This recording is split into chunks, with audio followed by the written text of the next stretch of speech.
I want to tell the Inspector General of Police,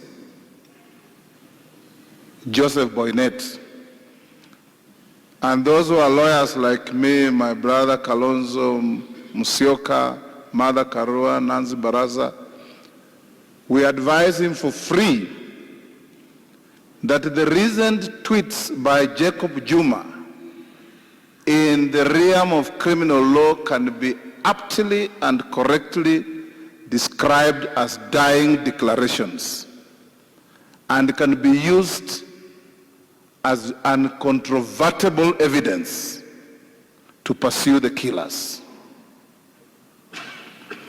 If Boynet wants us to record statements, then he's in the wrong business.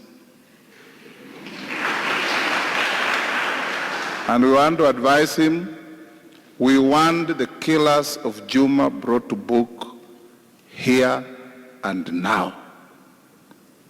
We want to advise the police.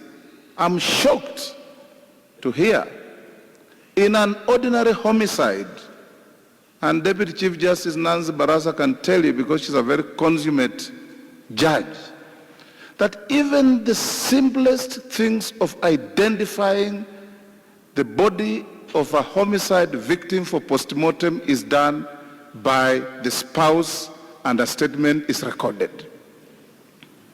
If that has not been done, then we know that there is a system of systematic cover-up, deliberate diversion, and above all, the usual jubilee statements of let's accept and move on.